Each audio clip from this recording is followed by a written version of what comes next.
Raise your hand if this has happened to you. You mark an answer with 100% confidence, but the answer key makes you realize it's wrong, and you are shocked because your solution felt A-type. If that's you, this video is for you. In this video, I am going to discuss cognitive errors, the mind traps that UPSC deliberately lays down in CSAT to filter out candidates who don't think sharply. Let me demonstrate how we fall into these traps. I will show our exact thinking process in the actual exam scenario. Let's get started. Let's look at this 2023 PYQ.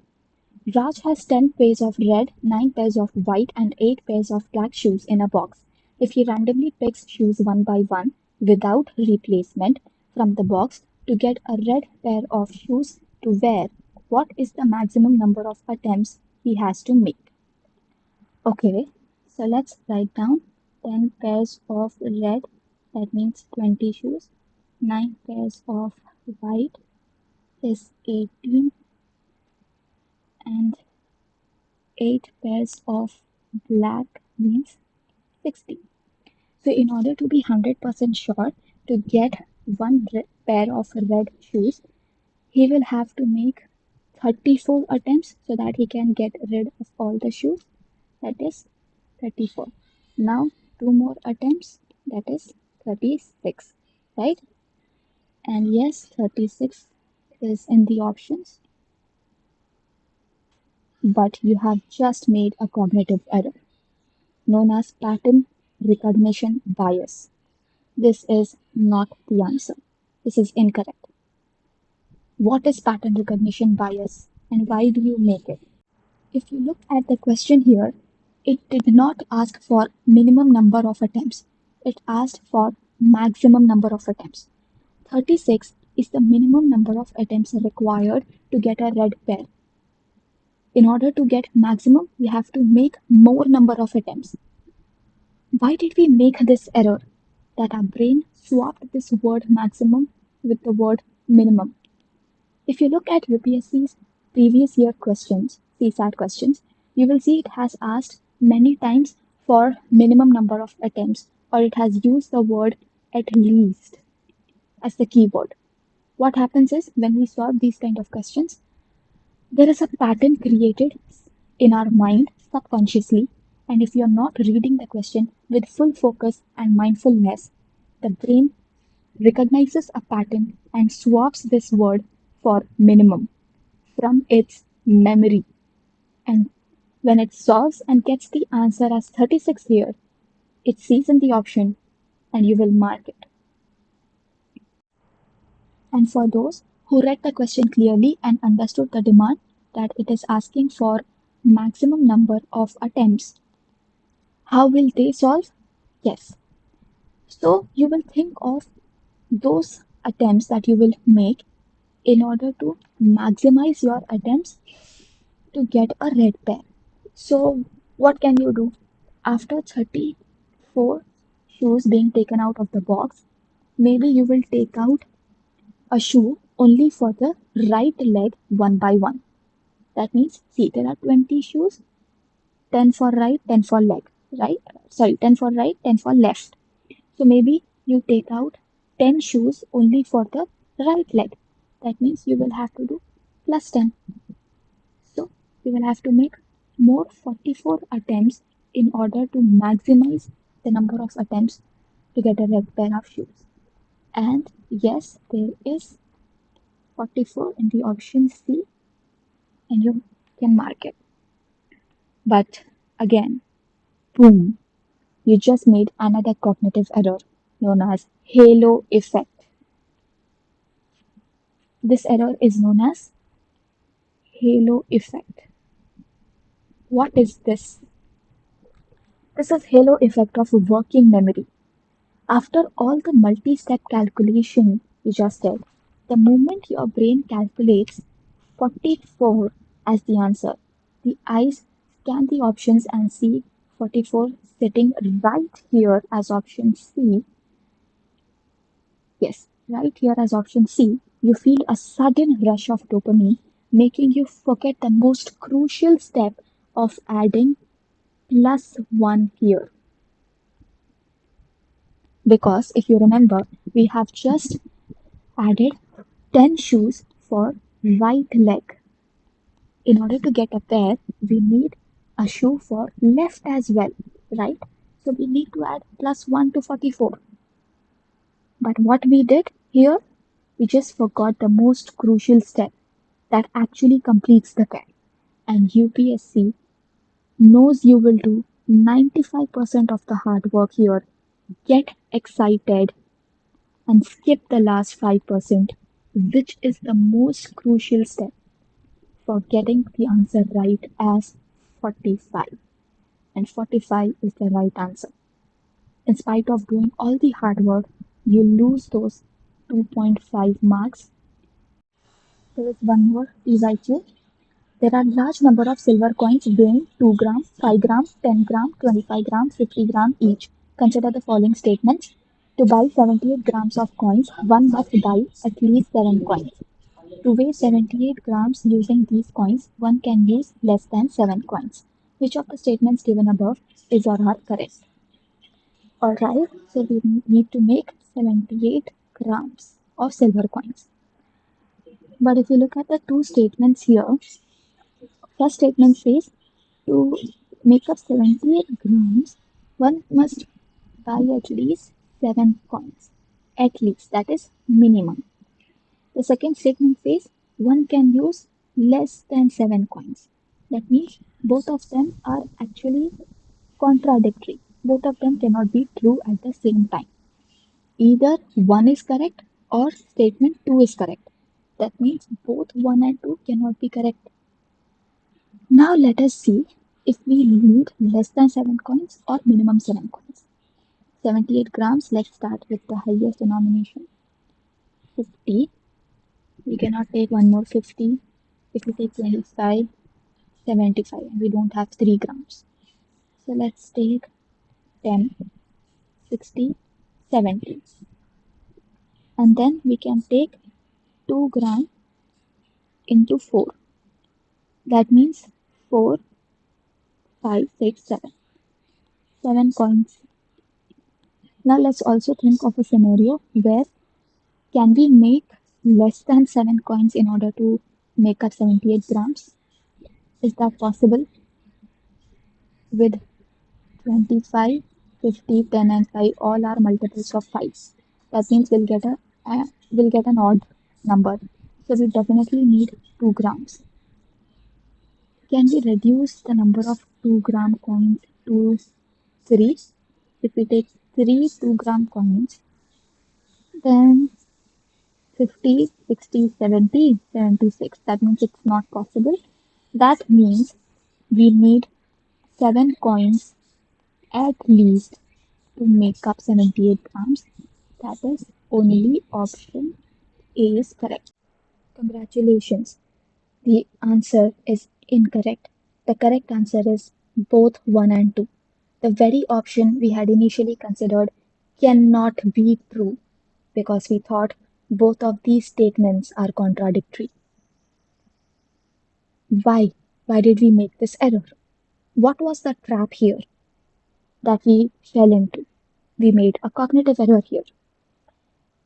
The trap was UPSC switched the verb from buy to weigh.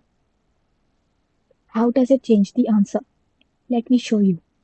If you're weighing in a physical balance, in one pan, you can add, say, 50 plus 25 plus 5. How much do you get? 80 grams. And there is another pan. In that, if you put 2 grams, this 2 gram is subtracted from 80 and you get 78 grams when you are weighing it. And this is where the trap was led. Our brain totally ignored this change of buy to weigh. We just simply considered them to be same and we just thought of addition and of the number of coins that are required. This is a classic analysis error, failing to adjust the logic when context changes. The question is actually very simple. Do you think UPSC want to see if you're able to add or subtract? Seriously? No. UPSC wants to see if your mind is flexible enough to switch from addition, that is here, if we require at least 7 coins, to subtraction, that is this weighing here. This is a test of cognitive or logical flexibility which we failed in, and also our ability to be so focused and mindful about the keywords here that our brain ignores under pressure and stress. Now let's look at a PYQ from 2025. If x is greater than or equal to 4, less than or equal to 8, and y greater than or equal to 2, less than or equal to 7, then what is the ratio of maximum value of x plus y to minimum value of x minus y? So that means we have x value between 4 and 8, so 4, 5, 6, 7, and 8, and y value between 2 and 7, that is 2, 3, 4, 5, 6, 7. To find out the maximum value of x plus y, we should take the largest values of both x and y. So for x it is 8 and for y it is 7. That means 15. 6 plus y is 15. Alright, so this was maximum value. Now for minimum value, if you want to find the minimum value of x minus y, we should have x and y both to be the smallest values, right? So for x, the smallest value is 4, and for y, the smallest value is 2. So x minus y should be 4 minus 2, that is 2, right? And we have to find the ratio. That means 15 by 2 for x plus y divided. As you might have guessed, this answer is incorrect. Why? Firstly, the small minus small will give a minimum is an illusion. To minimize x minus y, use the smallest values of both x and y, as we did here.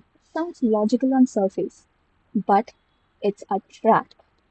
Yes, x minus y becomes smaller when you subtract more.